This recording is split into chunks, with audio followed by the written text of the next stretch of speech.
আমি জানি আপনাদের মনের মধ্যে হাজার প্রশ্ন যে ফর্মে কি ফিল আপ করতে হবে, কি কি বিষয় মেনশন করতে হবে। তাই চলুন একেবারে চট করে আপনাদেরকে জানিয়ে দিই ফর্মে ঠিক কি কি আপনি নথিভুক্ত করবেন। প্রথম পেজ 12 পাতার পেজ রয়েছে, কিন্তু আগে এটা মেনশন করে দিই 12 পাতার পেজ। এবং প্রথমেই থাকছে পরিবারের প্রধানের নাম। দেখুন পরিবারের প্রধানের নাম একেবারে পুরো নাম এখানে লিখতে হবে বলেও দিয়েছে। তার সঙ্গে জন্ম তারিখ, পরিবারের প্রধানের জন্ম তারিখ এখানে লিখতে হবে। তার সঙ্গে পরিবার প্রধানের লিঙ্গ পুরুষ মহিলা না অন্যান্য সেটাও ঠিক দিতে হবে। পরিবারের প্রধানের আধার নম্বর সেটাও ডিটেলস দিতে হবে। একই সঙ্গে যদি ডিজিটাল রেশন কার্ড থাকে তাহলে তাও এখানে মেনশন করতে হবে নেক্সট কলমে। এবং পরিবারের সদস্য সংখ্যা সেটাও একেবারে সংখ্যা এখানে মেনশন করতে হবে। তারপরে 7 নম্বর কলমে থাকছে ঠিকানা, আপনি কোথায় থাকেন স্থায়ী ঠিকানা সেটা কিন্তু মেনশন করতে হবে। এটা কিন্তু খুব ইম্পর্টেন্ট, মানে স্থায়ী ঠিকানা অস্থায়ী ঠিকানা নয়। এবং যোগাযোগ নম্বর, আপনার সাথে কিভাবে যোগাযোগ করা যাবে তার জন্য যোগাযোগ নম্বর। 9 নম্বর কলম সেটাও কিন্তু খুব গুরুত্বপূর্ণ রয়েছে। সেখানে নাম, জন্ম তারিখ, লিঙ্গ, পরিবারের প্রধানের সঙ্গে সম্পর্ক, আধার নম্বর। এবং তারপরে ঠিকই আছে 10 নম্বরে পরিবারের প্রধান এবং পরিবারের সকলের যদি ব্যাংক অ্যাকাউন্ট থাকে, প্রাপ্তবয়স্ক যারা রয়েছে তাদের ব্যাংক অ্যাকাউন্ট সেটা আপনাকে ডিটেলসে লিখতে হবে। কোন ব্যাংকে অ্যাকাউন্ট রয়েছে, অ্যাকাউন্ট নাম্বার কি রয়েছে, IFSC কোড সেটাও একেবারে ডিটেলসে লিখতে হবে। এবং তার জন্য এখানে অনেকগুলো কলমও দেওয়া হয়েছে। এরপর 3 নম্বরে কি আছে, 3 নম্বরে হচ্ছে এপিক নম্বর।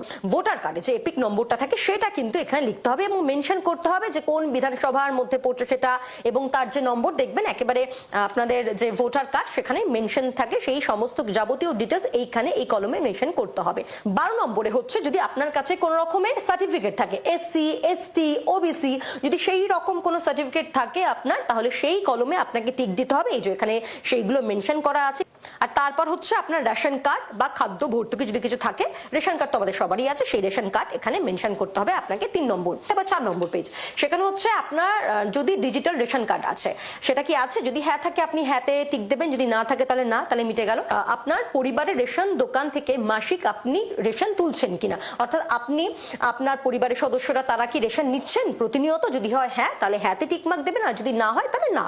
এরপর যে সম্পদ, অর্থাৎ আপনার বা আপনার পরিবারের কত সম্পত্তি আছে সেইটা কিন্তু এখানে মেনশন করতে হবে। এই কলমে দেখুন লেখা আছে সম্পদ বলে, সেখানে একেবারে ডিটেলসে সেটা মেনশন করতে হবে। এরপর হচ্ছে বাড়ির ধরন, অর্থাৎ আপনার বাড়িতে কি 3 বা তার বেশি পাকা ঘর আছে, যদি হ্যাঁ হয় তাহলে হ্যাঁতে টিকমার্ক, যদি না হয় তাহলে না, একেবারে ডিটেলস রয়েছে। এবং পারিবারিক জমির মালিকানা, মানে আপনার পরিবারের যদি জমি থাকে এবং সেটা কত কি তার ডিটেলস আপনাকে এখানে দিতে হবে। এর সঙ্গেও কিন্তু আপনার যদি কোনো গাড়ি থাকে, মানে অবাণিজ্যিক গাড়ি অর্থাৎ একেবারে প্রাইভেট কার যদি আপনার থাকে, তাহলে সেখানেও কিন্তু এই বিষয়টা মেনশন করতে হবে। এরপর হচ্ছে যে আপনার আয় কত এবং পেশা কি, মানে আপনি কি কাজ করেন, আপনার কি বিজনেস নাকি আপনি সরকারি কর্মচারী নাকি বেসরকারি কাজ করেন, এই ডিটেলসটা আপনাকে এই কলমে ভরতে হবে। আপনার কি প্যান কার্ড আছে, যদি আপনি হ্যাঁ বলেন তাহলে এখানে হ্যাঁ টিকমার্ক দিতে হবে।